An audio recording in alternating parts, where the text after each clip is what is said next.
everyone, James Niggemeyer here for your GEICO Rewind. The 2018 season for the FLW Tour started out on none other than Big Bass Factory, Lake Okeechobee. And I think like most of the field, I was ready to get down there and enjoy some of that warmer Florida weather. But really, Florida was hit pretty hard with a cool winter as well.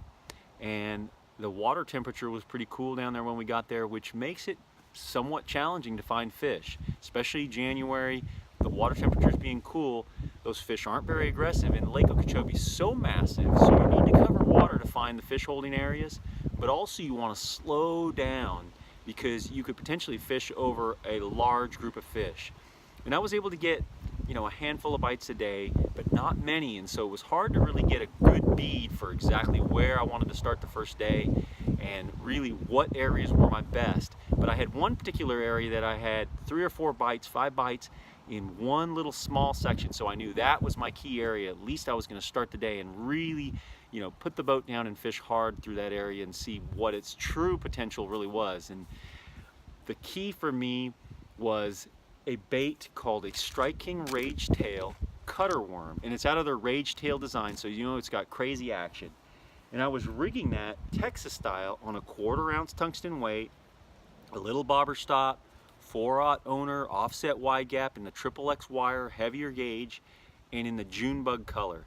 And this bait's really cool because you could fish it like a traditional worm, working it down on the bottom, but this one works really well when you're swimming it. Just reeling it straight back, kind of like a spinnerbait, around any fish holding cover. I was particularly catching them around hydrilla, holes in the hydrilla, lanes in the hydrilla, and the irregularities in the bottom and different things like that.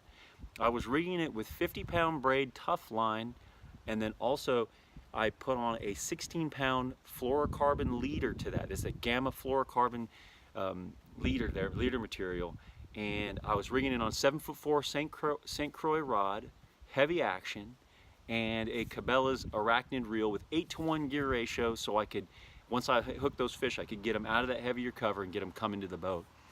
So that cutter worm gave me the bulk of my big weight the first day and got me in the top 30. So that's where you want to go. That they cut to the top 30 after 2 days on the FLW Tour, and after day 2, I remained in the top 30 cut. Moving into day 3, had a little bit of a tougher day, but still finished well, making the top 30 cut. A great start to the season. That rage tail cutter worm and that June bug was definitely key in giving me traction, giving me something I could put in my hand and fish with confidence. That's key. And Lake Okeechobee was a great event. Loved it down there. The fish continued to bite better and better after the week went on and the warmer temperatures came.